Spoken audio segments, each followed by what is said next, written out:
उत्तराखंड लोक सेवा आयोग अध्यक्ष के कार्यकाल को लेकर चर्चा का विषय बना हुआ है। वजह है आयोग के मौजूदा कार्यवाहक अध्यक्ष रहे जगमोहन सिंह राणा। दरअसल वो इसलिए क्योंकि जगमोहन सिंह राणा जी का कार्यकाल 26 अक्टूबर को खत्म हो चुका है। 26 अक्टूबर, तारीख याद रखिए, 26 अक्टूबर को कार्यकाल खत्म हुआ, मगर 27 अक्टूबर को भी वो अपने कार्यालय में पहुंच गए। 26 अक्टूबर को कार्यकाल खत्म होता है, लेकिन 27 अक्टूबर को वो अपने कार्यालय पहुंच जाते हैं, कामकाज निपटाते हैं।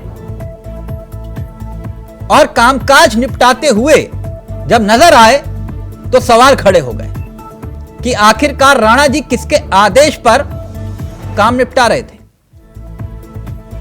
वैसे जब इंडिया वॉइस ने जगमोहन सिंह राणा जी से सवाल पूछे तो उन्होंने इस मामले पर अपनी बात को भी रखा, यह कहते हुए कि शासन से किसी तरह की कोई चिट्ठी उन्हें नहीं मिली है। अब ऐसे में सवाल और भी गंभीर हो जाता है कि शासन स्तर पर कोई आदेश क्या वाकई में जारी ही नहीं हुआ। वैसे पेपर लीक के मामले में आयोग हमेशा सुर्खियों में रहा और अब राणा जी का नया विवाद। तो सवाल यह कि क्या नियम कायदों से ऊपर हो गए हैं राणा जी? आज इसी पर करेंगे बात। हमारे साथ जुड़ेंगे तमाम मेहमान, लेकिन पहले आप इस रिपोर्ट पर गौर फरमाएं और फिर सीधा रुख करेंगे मेहमानों की तरफ।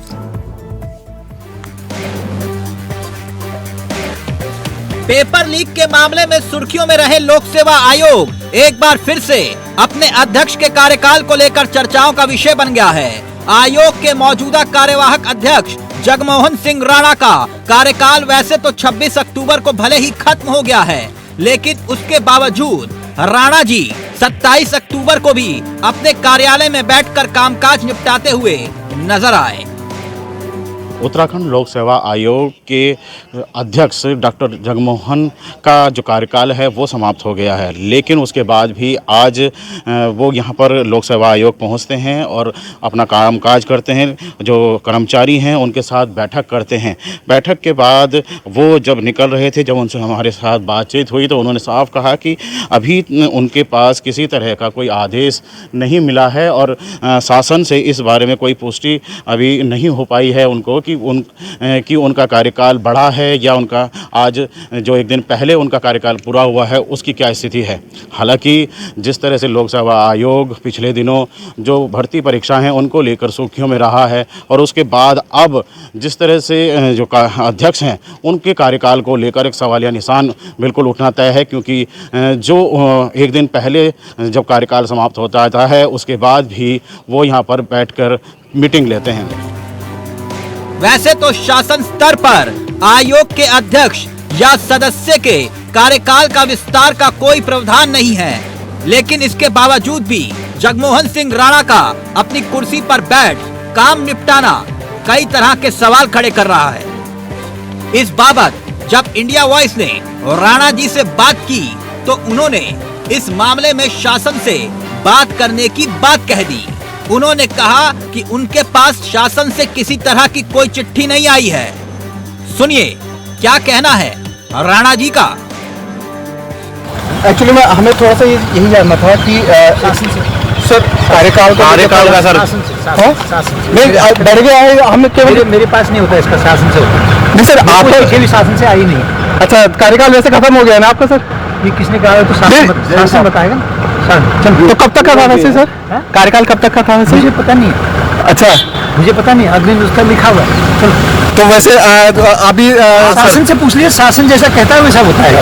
नहीं तो तब तक आप रहेंगे सर? अब आयोग के अध्यक्ष के इस बर्ताव को लेकर जहां बीजेपी और कांग्रेस आमने सामने नजर आ रही है, तो वहीं आरोप प्रत्यारोप का दौर भी शुरू हो चुका है। बीजेपी नेता जहां इसे शासन की तकनीकी विषय मानकर अपनी सफाई दे रहे हैं, तो इसे यानी भाजपाई इस मुद्दे से खुद को अलग कर रहे हैं। सुनिए। लोक सेवा आयोग के अध्यक्ष श्री जगमोहन राणा द्वारा कार्यकाल समाप्त होने के अगले दिन भी काम करने का जो प्रश्न है उसके पीछे कोई ना कोई तकनीकी कारण होगा। हो सकता है कि अभी तक उन्हें शासन के निर्देश ना मिले हों कि उन्हें किसको कार्यभार सौंपना है, और अभी नए अध्यक्ष की घोषणा भी ना हुई हो। तो ऐसे में निश्चित तौर पर उनके सामने सवाल होगा कि किसे कार्यभार सौंप करके जाना है। मैं समझता हूँ कि एक आध दिन में शासन के द्वारा स्थिति को स्पष्ट कर दिया जाएगा और श्री राणा उसके अनुरूप कदम उठाते हुए अपना जो दायित्व है किसी अन्य व्यक्ति को सौंप देंगे। बीजेपी भले ही लाख सफाई दे, लेकिन विपक्षी दल कांग्रेसी सत्ताधारी दल पर सवाल खड़े कर रही है। कांग्रेस नेताओं की माने तो लोक सेवा आयोग के कार्यवाहक अध्यक्ष का समय पूरा होने के बाद भी कुर्सी पर बैठे रहना कोई पहला मामला राज्य में नहीं है, बल्कि बीजेपी की सरकार में अफसरशाही हावी रही है और इस बात का ये सबूत है। अब लोक सेवा आयोग के जो वर्तमान कार्यकारी अध्यक्ष हैं उनका कार्यकाल जो है 26 तारीख को समाप्त हो गया है और वो आज 27 तारीख को भी अपना कामकाज निपटा रहे हैं। तो इससे ज्यादा चिंताजनक और दुर्भाग्यपूर्ण क्या हो सकता है कि आप अपनी मनमानी नहीं कर रहे हैं। आखिर इस प्रदेश में सरकार, शासन और व्यवस्था नाम की कोई चीज है भी कि नहीं? आखिर एक प्रोटोकॉल होता है और आप प्रोटोकॉल जब आपका समाप्त हो गया उसके बाद भी आप अपने दफ्तर में बैठे हुए हैं। खैर, मामला गंभीर लगता है। अब इस मामले पर सियासत अपनी जगह है, मगर शासन के आदेश और नियम अपनी जगह। ऐसे में सवाल ये कि क्या राणा जी नियम, कायदे, कानून से ऊपर हैं? Bureau report, India voice, Dehradun.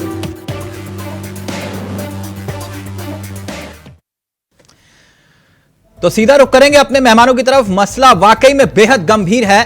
हमारे साथ जो मेहमान जुड़ रहे हैं उनसे आपका परिचय करवा देते हैं। हमारे साथ आशीष नोटियाल जी इस कार्यक्रम का हिस्सा बन गए हैं, कांग्रेस के चेहरे हैं। हमारे साथ बीजेपी के अनुभवी चेहरों में से एक देवेंद्र भसीन साहब इस कार्यक्रम का हिस्सा हैं।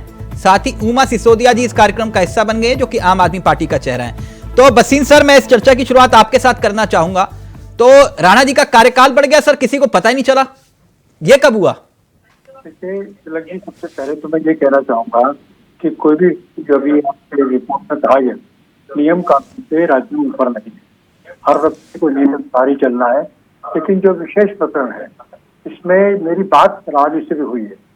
वे सदस्य के नाते जिसमें डॉक्टर राकेश कुमार का त्यागपत्र हुआ तो 23 जून 2023 को उनको बाकायदा शासन के आदेश के अनुसार कार्यवाहक अध्यक्ष का दायित्व दिया गया और उनको आदेश में लिखा गया कि जब तक नए अध्यक्ष की नियुक्ति नहीं होती आप अपना काम करेंगे। तो सदस्य के रूप में किया गया था। तो आपकी बात सही है कि 26 तारीख को उनका कार्यकाल समाप्त हो गया था। और नहीं, मैं आपकी बात समझ गया। यानी आप ये कह रहे हो कि आदेश में लिखा हुआ है कि जब तक चाहे वो काम कर सकते हैं, चाहे नहीं, नए अध्यक्ष के आने से काम करेंगे। तो अगर कल तक अध्यक्ष आ गए होते तो निश्चित तौर पर सौंप दिया गया होता। लेकिन तो फिर ये बात कहां से आई कि 26 तारीख तक वो कार्यकाल रहेगा उनका? 26 तारीख का कार्यकाल इस रूप में कहा जा रहा है क्योंकि जो उनकी नियुक्ति सदस्य के रूप में है। अच्छा, तो मतलब यानी अध्यक्ष का चयन नहीं हुआ, 26 तारीख का आदेश जारी हो गया और उसके बावजूद भी वो 27 तारीख को काम निपटा रहे, राइट? 26 तारीख तक उनका सदस्य के नाते जो है कार्यकाल था। हाँ। उनकी नियुक्ति अध्यक्ष के नाते इसलिए हुई थी कि डॉक्टर राकेश कुमार का इस्तीफा हो गया था और वरिष्ठ सदस्य होने के नाते सरकार ने उनको। नहीं सर, मैं आपकी प्रक्रिया पर सवाल नहीं उठा रहा, मैं बस इतना जानना चाह रहा हूं, ये टेक्निकली आप ये कह रहे हो, ये टेक्निकली दिक्कत है, बाकी तो उनको आदेश जारी हो चुका है शासन की तरफ से। बाकी तो ये है कि उनका जो कार्यवाहन बढ़ाने का नहीं हुआ है। हाँ। इसी पर आज स्थिति ये रही है तिलक जी, जो मैं आपके सामने रखना चाह रहा था। वो रखना ये चाह रहा था कि रावण जी के सामने दुविधा थी कि अगर मैं जाता नहीं कार्यालय तो मैं आयोग को लावारी छोड़ दूंगा, जो मेरे लिए ठीक नहीं होगा, और नहीं जाता हूँ तो दिक्कत ये आएगी, और जाता हूँ तो नहीं सर, शासन की तरफ से अगर आदेश नहीं आया तो ये और गंभीर मसला है। विषय ये नहीं है कि वो कार्यालय गए, क्यों गए, किस लिए गए, वो एक अलग मसला है, लेकिन शासन की तरफ से अगर आदेश नहीं आता तो ये और गंभीर मसला है कि नहीं? उनका ये कहना है राणा जी का कि मुझे किसी प्रकार से भी शासन से कोई निर्देश प्राप्त नहीं हुआ, तो मेरे सामने दुविधा ये रही है। हाँ। कि मैं अगर नहीं जाता तो यानी आप भी मान रहे हैं ना कि शासन की तरफ से कोई आदेश जारी नहीं हुआ इस तरह का? उन्होंने कहा, जो राणा जी ने मुझसे कहा और अपना जब नियुक्ति पत्र दिखाया तो उसके हिसाब से उनको काम करना था। अध्यक्ष जाने के बाद उन्होंने काम किया, बतौर सदस्य उनका कार्यकाल समाप्त हो गया कल 20 तारीख को। और अगर कोई नए अध्यक्ष आ गए होते या उनको निर्देश मिल गया होता कि आपने अमुक सदस्य को कार्यभार सौंपना है, वो कार्यभार सौंप करके चले जाते हैं। लेकिन दिक्कत राणा जी के सामने ये रही है तो क्या करें, इस दुविधा में वो गए हैं। अगर मैं नहीं जाऊंगा तो आयोग लावारी छोड़ दूंगा, वो गलत होगा। तो उन्होंने किसी से संपर्क तो साधा होगा कि मेरा भैया कार्यकाल तो 26 अक्टूबर को पूरा हो चुका है। बिल्कुल, मेरी बात उनसे हुई, उन्होंने कहा मैं शासन स्तर से पिछले 4-5 दिन से कह रहा हूँ। हाँ। मैंने अपने सचिव को बुलाया और तो कहा फिर कि आप किसने पूछिए। उनको ये अधिकार दिया कि 27 तारीख को आप जाइए और काम करिए? अधिकार किसने नहीं दिया? अधिकार किसी ने नहीं दिया उनको। हाँ। केवल उनके मन की दुविधा थी कि अगर मैं तो चला यानी जाता उनका हूं, मन किया तो वो चले गए। मन नहीं किया। उनके मन में ये था कि जब नया अध्यक्ष अभी तक नहीं आया तो नियुक्त नहीं हुआ तो मैं कार्यभार क्या सौंपूं किसी को। ये अच्छा, मतलब आप ये कह रहे हो कि उनको काम के प्रति वो इतने जागरूक थे कि वो अपने काम को नहीं छोड़ा, उन्होंने कहा कंटिन्यू करता हूं मैं। कंटिन्यू तो इस रूप में नहीं करना कि भाई हमें जाना तो है ही है। हाँ। लेकिन किसको काम सौंपना है, सवाल ये है। अगर हाँ, तो अभी मतलब केवल ये छोड़ के दिक्कत चले शासन जाए। के स्तर पर हुई, राणा जी के स्तर पर नहीं हुई। मुख्य बात क्या है कि जो कल सचिव ने शासन ने पूछा तो उन्होंने कहा भी यहाँ से कोई निर्देश नहीं दिया है। तो जो मैं शुरू में कहा, अपनी बाइट में भी कहा मैंने, नहीं, कि मैं एक आध आपकी दिन बात में वही किसी- कह रहा हूं सर, जो आप कह रहे हो मैं गलत नहीं कह रहा कि शासन नहीं। के स्तर से ही गलती है, राणा जी की कोई गलती नहीं है। अब उसमें जो है शासन स्तर से एक आध दिन में कल तक की स्थिति साफ हो जाएगी। हाँ। तो तत्काल राणा जी अपना कार्यभार दे ठीक देंगे। है, आशीष जी वो ये कह रहे हैं कि शासन के स्तर से जो हाई दिक्कत आई है, लेकिन राणा जी की कोई गलती नहीं, राणा जी का था भाई, वो चले गए, कार्यालय ही तो गए हैं, क्या इसमें आफत आ गई? बिल्कुल बिल्कुल सही कहा आपने। रिटायरमेंट के बाद भी इतना दर्द उनको था कि कौन कौन सी फाइलें वो छूट गई जिसमें मैं साइन करना छूट गया या उन फाइलों के पन्ने हटाने छूट गए, क्या आपने टारगेट दिया था? आप ऐसे कभी ऐसा देखा? हर आदमी को पता होता है उसकी रिटायरमेंट डेट क्या है और वो अपनी रिटायरमेंट डेट के अंदर रिटायर होता भी है, और रिटायर होने के बाद उसका कोई दायित्व नहीं बनता कि उस कार्यालय में बिना किसी बात के बेवजह जाके उस ऑफिस में बैठे। आप खुद वसीम साहब, आप खुद एक प्रोफेसर लेवल के आदमी है, आप क्या अपने रिटायरमेंट के बाद वहीं बैठते थे स्कूल कॉलेज के अंदर? यही सब होता है। पहली बार ऐसा देखने को मिल रहा है भारतीय जनता पार्टी की तानाशाह सरकार के अंदर कि आदमी रिटायरमेंट के बाद भी अंदर जा रहा है और उससे कोई कार्रवाई नहीं हो रही है। कौन कौन से सबूत मिटाने का काम किया उन्होंने, राणा जी ने? वहां क्यों गए वो? उनका क्या काम था? आप इस बात को समझें। आप बताएं, आप जिस दिन प्रोफेसर से रिटायर हुए थे, आप जिस दिन आपने कॉलेज से रिटायरमेंट लिया आपने, क्या आप उसके अगले दिन फिर कार्यालय में बैठ गए कि मैं देखूंगा जवाब दीजिए वसीम साहब। नहीं पढ़ पा रहे? जो आप यही मुझे बात कहते थे। पूछी इन्होंने, मैं उसका उत्तर देता हूँ। पहली बात है कि मेरे मैनेजमेंट ने मुझको लिख के भेजा था कि आपके जो है रिटायरमेंट के समय के बाद जो है आप अपना जो कार्यभार है अमुक प्रोफेसर को सौंपते जाएंगे। उनका लेटर मुझे नहीं तो आप चले जाते फिर दोबारा, और रिटायरमेंट नहीं तो के आप दिन फिर मैंने जाते थे अपना वहाँ पे। कार्यभार उनको सौंप दिया।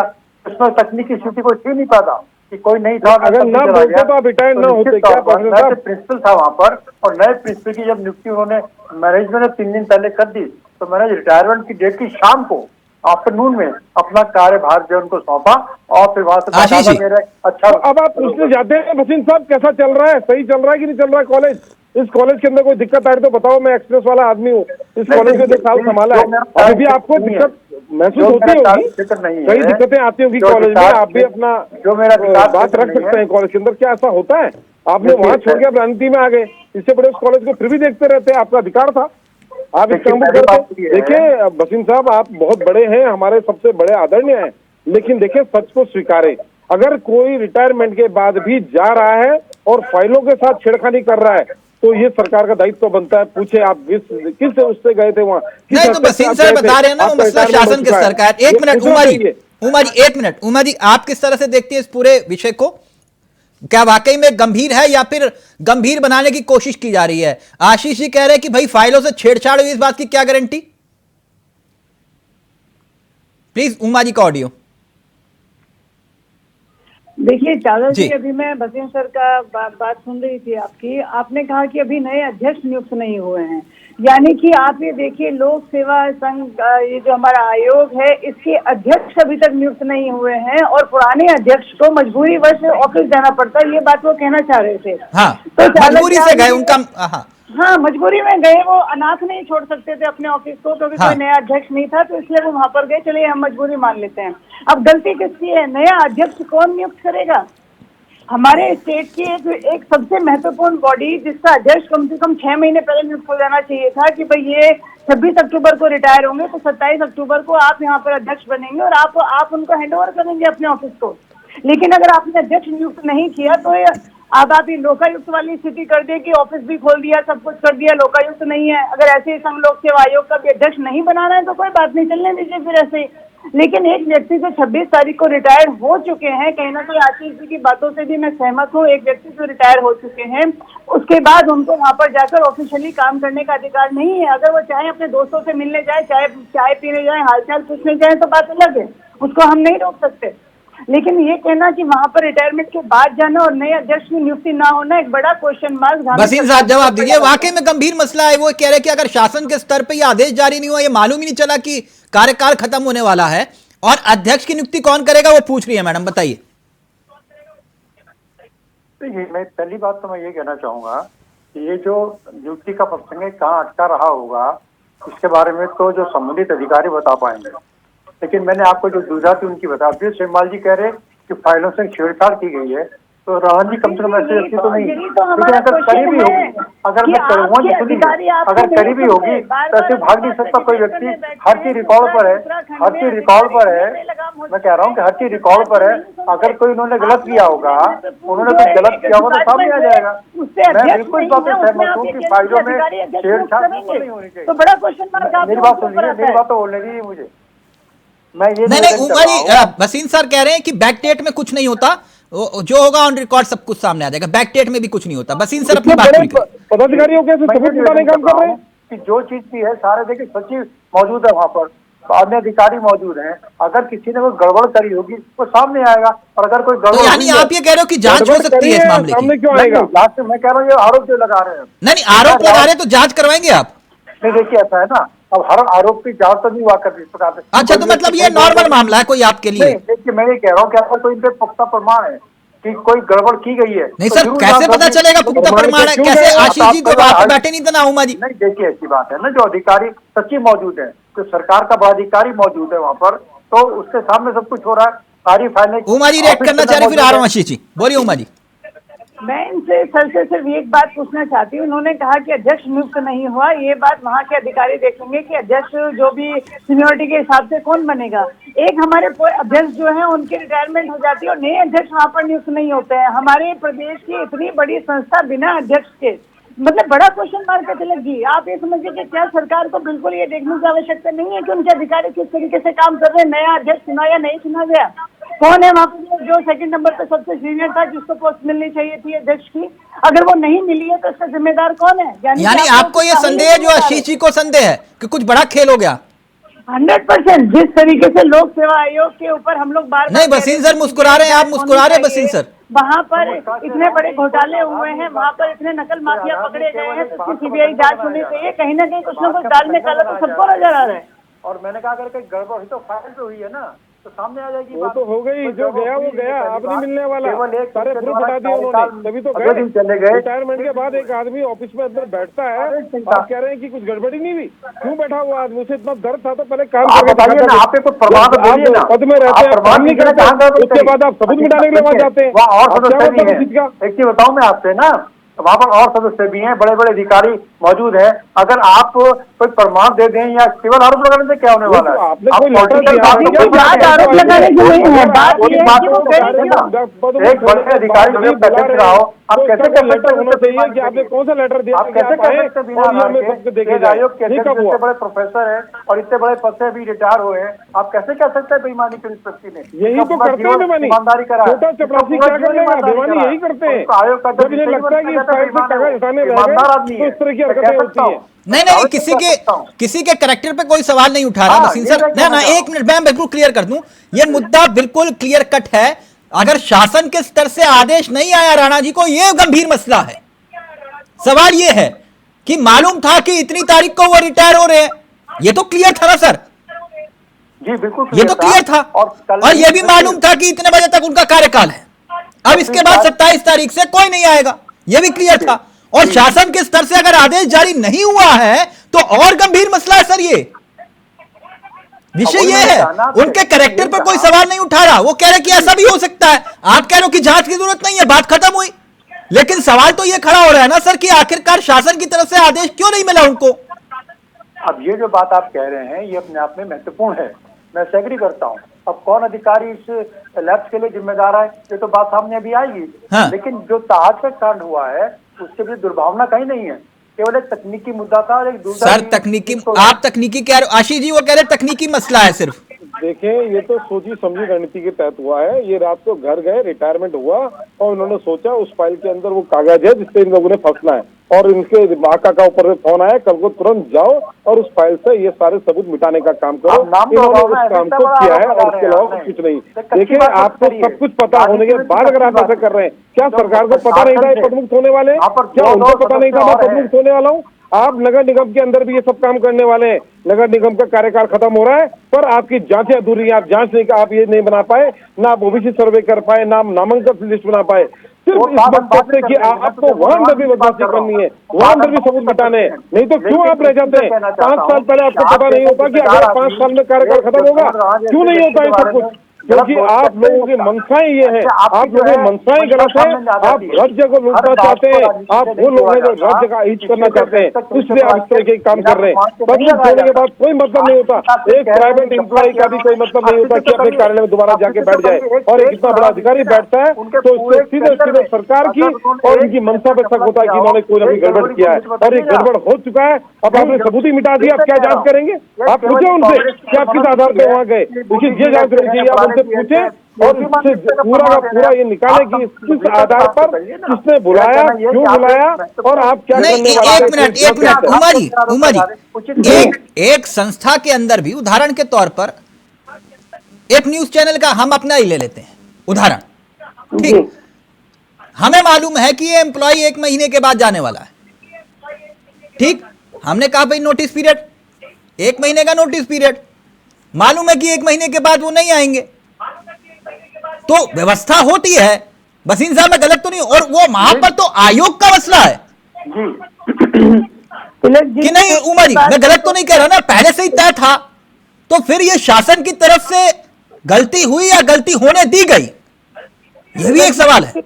तिलक जी मैं इसी बात को कह रही हूँ कराने के बाद लोक सेवा आयोग एक मिनट उमा जी बात रख ले, फिर आ रहा हूँ वसीम सर जी। उमा जी चावला जी मैं इसी बात को बोल रही हूँ कि संघ लोक सेवा आयोग जैसे एक बड़े संस्थान के अध्यक्ष, नए अध्यक्ष का चुनाव आप लोगों ने अब तक नहीं किया। आप लोगों ने ये नहीं बताया कि सीनियरिटी के हिसाब से ये ऑफिसर जो है नए अध्यक्ष बनेंगे। हमारे देखिए नौसेना अध्यक्ष होते हैं, हमारे थल सेना अध्यक्ष होते हैं, हमें पहले से पता होता है कि फलानी तारीख को पुराने नौसेना अध्यक्ष जो है या थल सेना अध्यक्ष जो है वो रिटायर होंगे और उनकी जगह इनको बनाया जाए। क्यों पहले अखबारों में आ जाती है इस बात की अगला सीनियरिटी के हिसाब से इनको चुना जा रहा है, क्या इनका नंबर आ गया?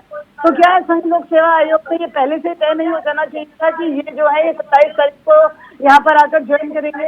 इतनी बड़ी कमी, इतनी बड़ी गलती कि अध्यक्ष नहीं बनाए गए और ऑफिस को खाली छोड़ दिया गया, और अब आप ये कहने की कोशिश कर रहे हैं। अच्छा, कार्यकाल के विस्तार का कोई प्रावधान है वसीम सर? क्योंकि मेरी नॉलेज में नहीं है, अगर है आप कहेंगे तो मैं मान जाऊंगा। नहीं, देखिए कार्यकाल के विस्तार का प्रश्न भी नहीं है।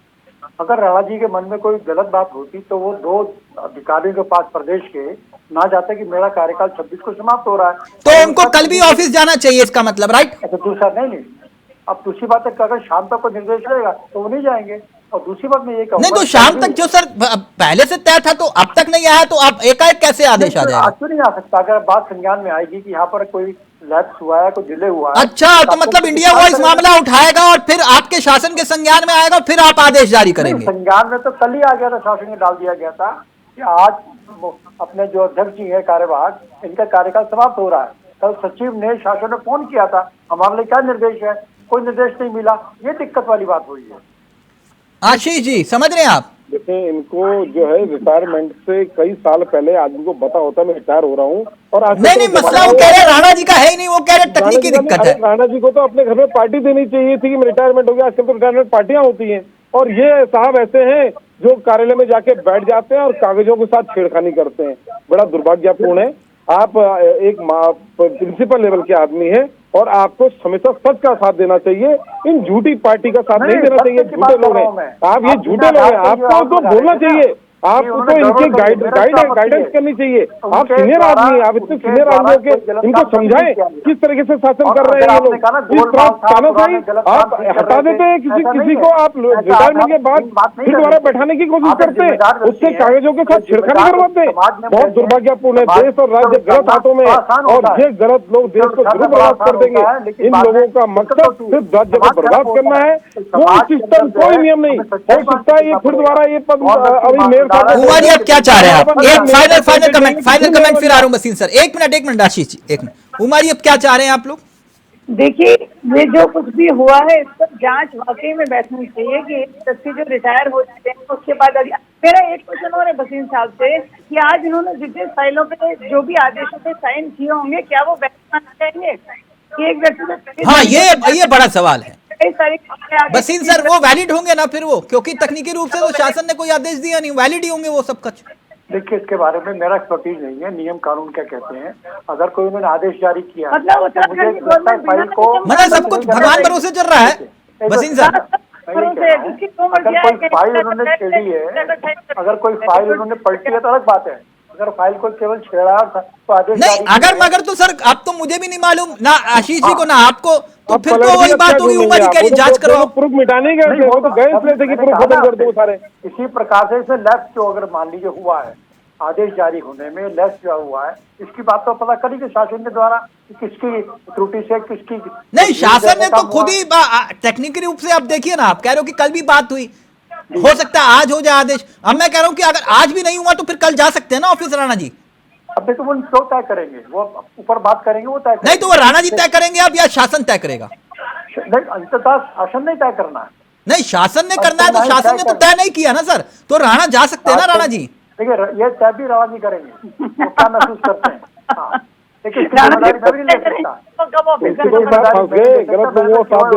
सर वो आयोग, सर आपने तो आयोग को मजाक बना दिया सर।